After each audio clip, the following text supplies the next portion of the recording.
तरंग युवा तरंग। जीवन का यीशु दरिया है, बहता बहता दरिया है। आओ प्यासो यीशु के पास, जीवन का जल वो पिलाता है। जीवन का यीशु दरिया है, बहता बहता दरिया है। आओ प्यासो यीशु के पास, जीवन का जल वो पिलाता है। आ आ आ,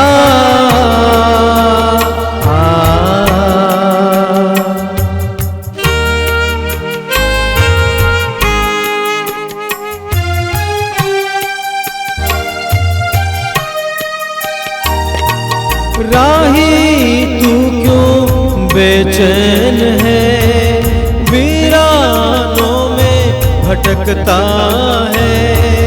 राही तू क्यों बेचैन है, वीरानों में भटकता है। यीशु के पास आ प्यार बुझा, जीवन का जल वो पिलाता है।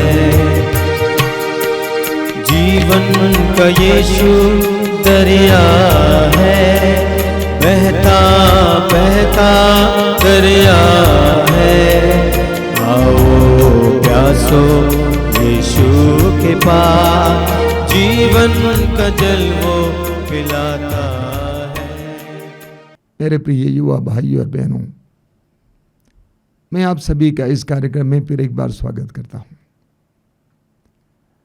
आज युवाओं के बीच और उनके हृदयों में क्या हो रहा है हम सभी जानते हैं।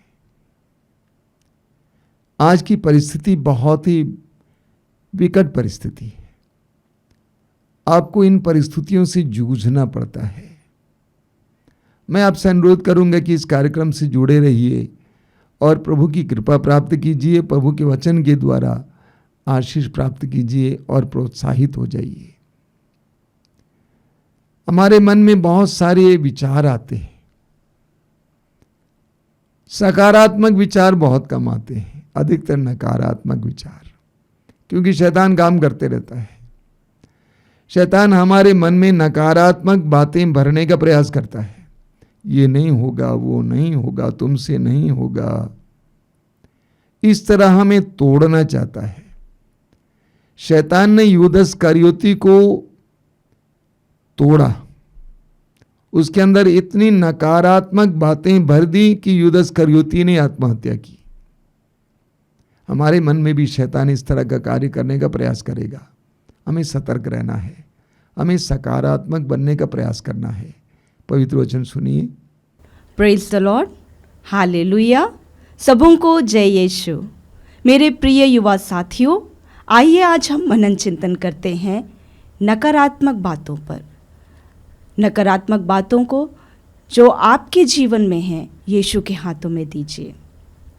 माता के गर्भ से लेकर के वृद्धावस्था तक मनुष्य बहुत सारे चरणों से होकर गुजरता है, जिससे कि उसे सकारात्मक नकारात्मक दोनों बातों का सामना करना पड़ता है। जब आप माता के गर्भ में आते हैं और जब 3 महीने की अवस्था में ही रहते हैं, 3 महीने का भ्रूण जब उसमें विकास होता है, उस समय से ही कहा जाता है कि वो 3 महीने का ही भ्रूण माता के सभी बातों को सुन सकता है। अर्थात माता पिता आसपास के वातावरण उससे सकारात्मक बातें बोल रहे हैं या नकारात्मक बातें बोल रहे हैं। और इस वजह से यदि उसकी माँ अपने स्वयं के बच्चे को सकारात्मक बातें देती है तो बालक अच्छा बढ़ता है, और नकारात्मक बातें देती हैं तो बालक में बहुत सारे नकारात्मक बातें उत्पन्न होती हैं। और जब बच्चा बड़ा होता है उसके बाद उसके जीवन में वही सारी बातें वह महसूस करता है। और हम देखते हैं हमारे जीवन में सकारात्मक बातों को हम कम, लेकिन नकारात्मक बातों को हम जल्दी ग्रहण कर लेते हैं। देखिए, उत्पत्ति ग्रंथ में जहाँ हम पाते हैं सांप जो शैतान हेवा को फुसलाता है, और हम जानते हैं ईश्वर ने आदम और हेवा की सृष्टि करने के बाद बीज के पेड़ के फल को खाने के लिए मना किया, लेकिन हेवा सांप के बहकावे में आ गई। सांप जो चालाक, धूर्त, षड्यंत्र से भरा हुआ, नकारात्मक बातों से भरा हुआ, बुराइयों से भरा हुआ, ये सांप हेवा को फुसला लेता है और ऐसी बातों को प्रतीत करवाता है जो सत्य हो ही नहीं सकती। और वो कहता है, यदि तुम इस पेड़ का फल खाओगी तो ईश्वर के सदृश बन जाओगी। और इन बातों में हेवा आ जाती है। ठीक ऐसा ही शैतान हमारे साथ भी छल करता है और ऐसी बहुत सारी नकारात्मक बातों को हमारे जीवन में डाल देता है, हमारे दिमाग में डाल देता है कि आप ऐसे हो। और जीवन में बहुत सारे भाई बहन, युवक युवतियाँ इन नकारात्मक बातों और सोचों में अभी तक पड़े रहते हैं। इसलिए बहुत सारे बच्चे आज डिप्रेशन के शिकार में हैं और इस कारण बहुत सारे बच्चे आत्महत्या तक कर लेते हैं। बहुत सारे बच्चे अपने घरों में कैद हैं, लेकिन घरों से निकलना नहीं चाहते। एक बालक के विषय में मैं जानती हूँ जिसकी माँ बहुत दिनों से प्रार्थना कर रही है। वो बालक इतना डिप्रेस है कि अपनी चार दीवारी के अंदर वो रोशनी को देखने को डरता है, क्योंकि उसके अंदर बहुत सारा डर है, बहुत सारी नकारात्मक भावनाएं हैं। ऐसे ना जाने कितने युवक युवतियाँ बहुत सारे नकारात्मक सोच और डर से भरे हुए हैं। कुछ बच्चे अपने आप को, अपने रूप रंग को ग्रहण नहीं कर पाते। वो कहते हैं, मैं सुंदर नहीं हूँ, मेरा चेहरा सुंदर नहीं है, मेरे बाल सुंदर नहीं हैं, या मैं दुबली हूँ, या मैं मोटा हूँ। इस प्रकार नाना प्रकार के नकारात्मक बातें शैतान छल के माध्यम से, लोगों के माध्यम से हमारे दिमाग में, हमारे सोच में, हमारे व्यवहार में डाल देता है। वचन कहता है, यूहन्ना का सुसमाचार अध्याय 8 पद संख्या 44, वह तो प्रारंभ से ही हत्यारा था, उसने कभी सत्य का साथ नहीं दिया, क्योंकि उसमें कोई सत्य नहीं है। जब वह झूठ बोलता है तो अपने ही स्वभाव के अनुसार बोलता है, क्योंकि वह झूठा है और झूठ का पिता है। शैतान झूठ का पिता है। वचन कहता है शैतान में कोई सत्य नहीं है और शैतान इन्हीं झूठ और नकारात्मक बातों को डालने में निरंतर सक्रिय रहता है और इसमें बहुत सारे युवक युवतियाँ फंस जाते हैं। अब मैं कुछ ऐसी बातों को बताती हूँ जिसके कारण नकारात्मक सोच और बातें बच्चों में उत्पन्न हो जाती हैं। 4 प्रकार के माता पिता हमारे बीच में पाए जाते हैं। पहला, क्रिटिकल पेरेंट्स। ऐसे माता पिता बहुत अपने बच्चों को करेक्शंस देते हैं, बहुत ज़्यादा अपने बच्चों को डांटते हैं, बार बार छोटी छोटी बातों में, गलतियों में उन्हें खिजाते हैं। इसके फलस्वरूप बच्चों में चिड़चिड़ाहट, क्रोध और गुस्सा माता पिता के लिए होता है। और कुछ कुछ माता पिता का व्यवहार इतना भयानक होता है कि बच्चे डरते हैं और ये डर की वजह से आगे भी वे अधिकारियों से भी डरते हैं और ये डर बना रहता है। दूसरे प्रकार के माता पिता बहुत ज़्यादा देखभाल करने वाले होते हैं। वो इतना देखभाल करते हैं कि बच्चों को आत्मनिर्भर होने ही नहीं देते। हर एक छोटी बातों में वे साथ जाते हैं और उन्हें किसी भी चीज़ों में आगे बढ़ने के लिए बहुत ज़्यादा डरा देते हैं और बहुत सारी बातों को उन्हें भयभीत करा देते हैं, जिसके कारण बच्चों का ग्रोथ नहीं हो पाता है। तीसरे प्रकार के पेरेंट्स होते हैं नेग्लेक्टिंग पेरेंट्स, जो अपने बच्चों को बिल्कुल भी केयर नहीं करते हैं, बिल्कुल भी ध्यान नहीं देते हैं। इस प्रकार के बच्चे विशेष रूप से भटक जाते हैं, क्योंकि उन्हें माता पिता का प्यार बचपन से ही नहीं मिलता, और जो केयर और जो प्रोटेक्शन माता पिता से मिलना है, पर्याप्त रीति में प्यार मिलना है, वो नहीं मिल पाता और बच्चे प्यार की खोज में भटक जाते हैं। चौथे प्रकार के पेरेंट्स होते हैं कि वे अपने बच्चों को सही रीति में अच्छी शिक्षा, अच्छा प्यार और अच्छे प्रकार की परवरिश देते हैं, बाइबल का ज्ञान देते हैं, हर प्रकार की बातों में उन्हें प्रोत्साहन देते हैं, उन्हें आगे बढ़ाते हैं, उन्हें रोकते नहीं हैं, हर प्रकार के डर और खतरों का सामना करना सिखाते हैं। और इस प्रकार के बच्चे अपने जीवन में आत्मनिर्भर, आत्मविश्वास होकर के आगे बढ़ते जाते हैं। हम देखते हैं कि माता पिता के अलावा भी हमारे आसपास के परिवेश में भाई बहन, मित्रगण और जितने लोग हमसे उठते बैठते हैं, मिलते हैं, उनसे भी हमें बहुत सारी नकारात्मक बातें मिलती हैं, जिसके कारण हमारे बच्चों का मन कुंठित होता है और बदल जाता है। कभी कभी बच्चों को, युवक युवतियों को कुछ नकारात्मक बातें, कुछ ऐसी घटनाओं से प्राप्त होती हैं जो उनके लिए अप्रिय हैं। कभी कभी कुछ बेटियों को कुछ अप्रिय घटनाओं का सामना करना पड़ता है, यहाँ तक कि बालकों को भी, युवकों को भी कुछ अप्रिय घटनाओं का सामना करना पड़ता है, जिनका परिणाम वे अपने स्वभाव में जीवन भर महसूस करते हैं। मैं उन सारे युवक युवतियों को यही संदेश दूंगी, आप अपने सारी नकारात्मक बातों को जिनसे आप जूझ रहे हैं, एक बार यीशु के हाथ में दें, क्योंकि जब आप प्रभु के हाथों में ये सारी नकारात्मक बातों को दे देंगे, प्रभु उन सारी बातों को चंगा करेंगे, आपको नया बनाएंगे। यिर्मयाह नबी का ग्रंथ अध्याय 31 पद संख्या 3 में वचन कहता है, मैं अनंत काल से तुमको प्यार करता आ रहा हूँ, इसलिए मेरी कृपा दृष्टि निरंतर तुम पर बनी रही। मलाकी का ग्रंथ अध्याय 1 पद संख्या 2 में वचन कहता है, प्रभु ईश्वर कहता है, मैंने तुमसे प्रेम किया। प्रभु हम सबसे, हम प्रत्येक जन से प्रेम करते हैं और संसार का हर एक व्यक्ति उनका अपना है, उनके अपनी प्रिय बेटे बेटियां हैं, और प्रभु चाहते हैं कि हर एक व्यक्ति स्वतंत्रता का जीवन जिए। लेकिन हमें उनके पास जाना है, हमें उनके वचनों को सुनना है, हमें उनसे अनुग्रह पाना है। इसलिए प्यारे मित्रों, आप यीशु के पास आइए और ये जो झूठी पहचान शैतान ने आपके अंदर डाल दी है, और ये सारी झूठी पहचान को जो शैतान ने आपके अंदर डाल दी है, प्रभु यीशु उसको शुद्ध करेंगे और आपको नया बनाएंगे। एक घटना मैं आपके सामने बांटना चाहती हूँ।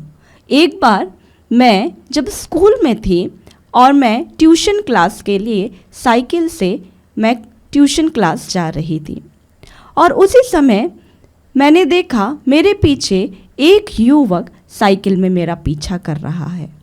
और इस प्रकार जब मैंने पाया कि वो गलत मंशा से मेरा पीछा कर रहा है, मैंने अपनी साइकिल ज़ोरों से चलाना शुरू किया और मेरे अंदर भयंकर डर आ गया कि मैं क्या करूं, किस प्रकार मैं इस लड़के से पीछा छुड़ाऊं। और मैं ज़ोरों से साइकिल चलाते हुए, जितनी शक्ति थी, प्रभु का नाम लेते हुए मैं पूरी शक्ति से मैं दूसरे रास्ते से घर वापस आ गई। और इस घटना के बाद मेरे अंदर भयंकर डर समा गया और मैं हर लड़कों से डरती थी, क्योंकि मन में शंका और डर हमेशा बना रहता था कि क्या ये सच्चा व्यक्ति है, क्या इसके मन में भी गलत भावनाएं हैं। और इस प्रकार मेरे अंदर लड़कों के प्रति डर भर गया। लेकिन जब यीशु से मेरा साक्षात्कार हुआ और यीशु ने अनुग्रह दिया, इस डर से भी प्रभु यीशु ने मुझे मुक्ति प्रदान की।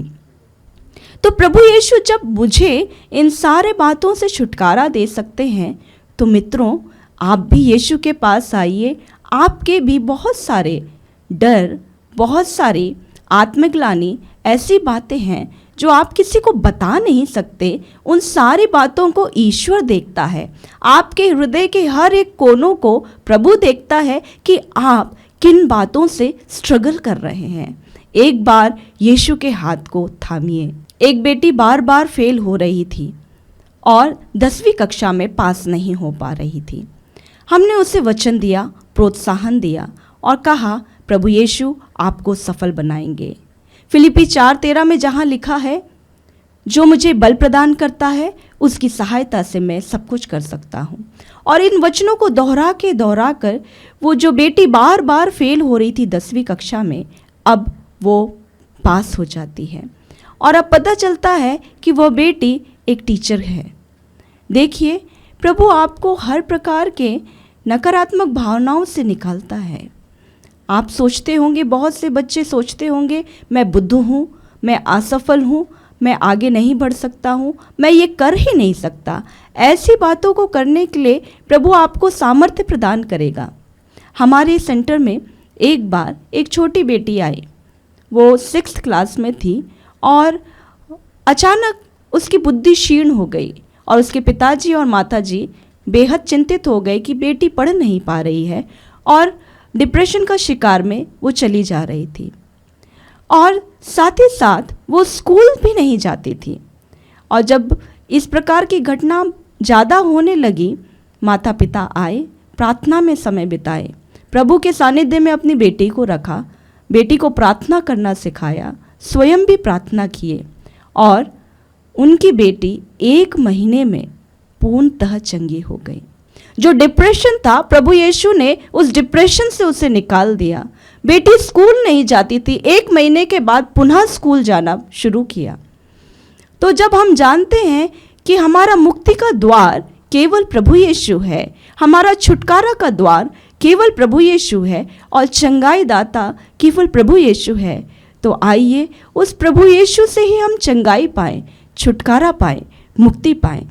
वचन कहता है, उत्पत्ति ग्रंथ अध्याय 2 पद संख्या 7, प्रभु ने धरती की मिट्टी से मनुष्य को गढ़ा और उसके नथनों में प्राणवायु फूंक दी। ईश्वर ने आपको और मुझे समय लेकर के बनाया है। आप और मैं यीशु की नज़रों में कीमती हैं, मूल्यवान हैं। हम में जो नकारात्मक बातें हैं कि मैं सुंदर नहीं हूँ, मैं खूबसूरत नहीं हूँ, मेरी कद अच्छा नहीं है, मेरा कान अच्छा नहीं है, इस प्रकार की निरर्थक बातें और मैं कभी आगे बढ़ ही नहीं सकता, वो सारी बातें प्रभु यीशु आपसे लेना चाहते हैं। देखिए, प्रभु यीशु ने अपने जीवन में बहुत सारे लोगों को चंगा किया। हम जानते हैं यीशु ने जक्कियुस को स्पर्श किया, पापिनी स्त्री को स्पर्श किया, गरुसा का दूतग्रस्त को स्पर्श किया, अंधा बारतिमेउस को स्पर्श किया। ये अलग अलग विभिन्न परिस्थितियों में थे। कुछ लोग रोगी थे, कुछ लोग आध्यात्मिक रूप से बीमार थे। उन सब लोगों को प्रभु ने अपने स्पर्श के माध्यम से चंगा किया।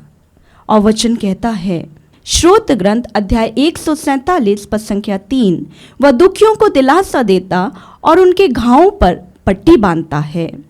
प्रभु आपके उन सारे दुखों को, सारे नकारात्मक दुखों को जो बचपन से लेकर अब तक आप झेल रहे हैं, आपको गहरा आघात मिला है, आपको दुख मिला है और नकारात्मक बातों से आपका मन और दिमाग कुंठित हो गया है, आप अपमानित हुए हैं, ऐसी सारी बातों को प्रभु के हाथों में दें।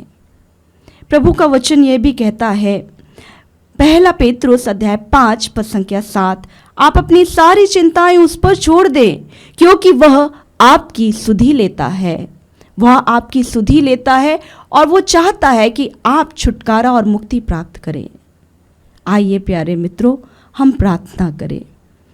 हे प्यारे प्रभु यीशु, मैं विशेष रूप से आज उन सभी बेटे बेटियों के लिए, युवक युवतियों के लिए प्रार्थना करती हूँ जो बचपन से लेकर आज तक बहुत सारी परिस्थितियों से घिरे हुए हैं, नकारात्मक बातों से घिरे हुए हैं और इसके चलते वे आत्मविश्वास में आगे बढ़ नहीं पा रहे हैं, कमज़ोर हो गए हैं, लोगों के सामने खड़ा नहीं हो सकते हैं और कुछ बातें इतनी दुख देती हैं कि उनकी आँखों से आंसू गिर जाते हैं।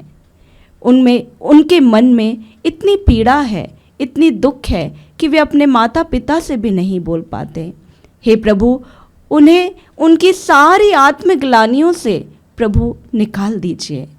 आप उन्हें अंदरूनी रूप से चंगा कीजिए, मानसिक रूप से चंगा कीजिए, शारीरिक रूप से चंगा कीजिए।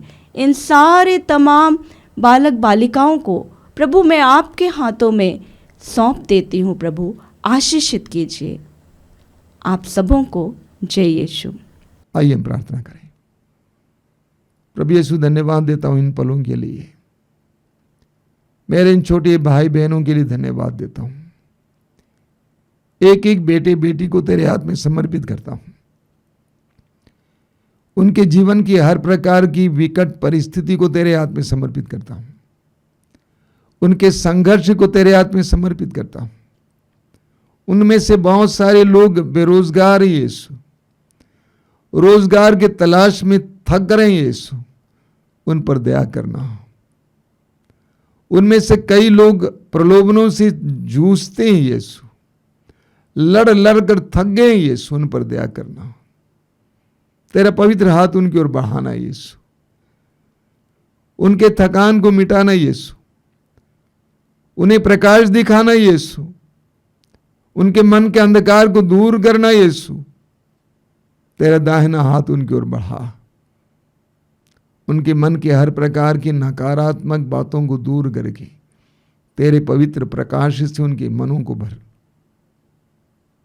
सर्वशक्तिमान परमेश्वर पिता, पुत्र और पवित्र आत्मा आप लोगों को आशीर्वाद प्रदान करें।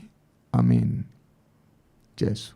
जीवन तुम्हारा अनमोल है, सभी रत्नों से अनमोल है।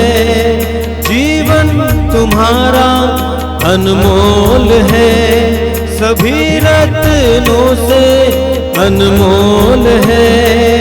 हाथ बड़ा उसे थाम ले, हाथ बढ़ाओ उसे थाम ले। जीवन का जल वो पिलाता है, जीवन का यीशु दरिया है। बहता बहता दरिया है, आओ प्यासो यीशु के पास। जीवन का जल वो पिलाता है। आ आ आ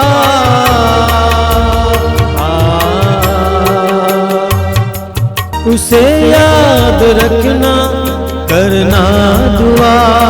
तुम्हारे ही खातिर बलिदान हुआ, उसे याद रखना बलिदान हुआ। तुम्हारे ही खातिर बलिदान हुआ। जीवन की रोटी खिलाता है, जीवन की रोटी खिलाता है। जीवन का जल वो पिलाता है।